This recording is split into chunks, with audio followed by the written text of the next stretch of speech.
নমস্কার বন্ধুরা, কেমন আছো সবাই? আমি শতাব্দী তোমাদের জন্য নিয়ে চলে এসেছি নতুন একটি রেসিপি, ফিশ বলের রেসিপি।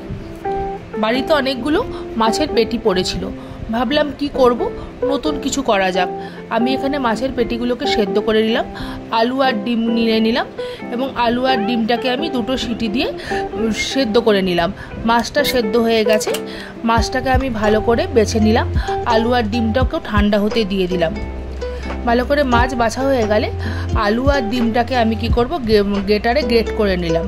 গ্রেটারে গ্রেট করে নিয়ে ওর মধ্যে আমি মাছটাকে মিশিয়ে দিলাম, কড়াই বসিয়ে দিলাম।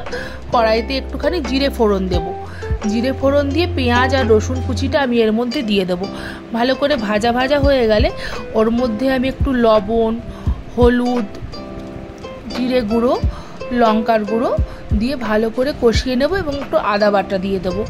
ভালো করে কষানো হয়ে গেলে উপর থেকে মাছ আর আলু ডিম সেদ্ধ যেগুলো ছিল সেগুলো দিয়ে ভালো করে কষাবো।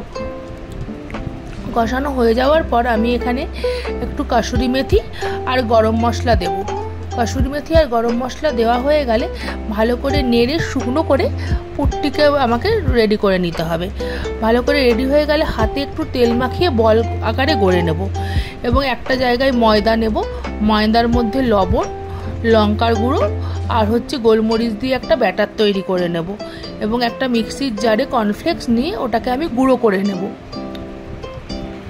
এবার ওই ফিশ বলগুলিকে একটা করে ওই ময়দার কোটিংয়ের মধ্যে কোট করে, কর্নফ্লেক্সের মধ্যে কোট করে রেডি করে নেব আমার ফিশ বলগুলি। ফিশ বলগুলি পুরো রেডি হয়ে গেলে সেটিকে আমি হাফ অ্যান আওয়ারের জন্য ফ্রিজে সেট হতে সময় দেব।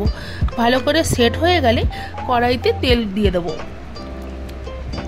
তেলটি ভালো করে গরম হয়ে গেলে এই ফিশ বলগুলিকে ছেড়ে লাল লাল করে ভেজে তুলে নিলে রেডি হয়ে যাবে আমাদের নতুন মজাদার রেসিপি ফিশ বল। এগুলি কাসন্তির সাথে খেতে লেগেছিল দারুণ। তোমরাও বানিয়ে দেখো এবং কমেন্টে জানিও কেমন হয়েছিল। টাটা।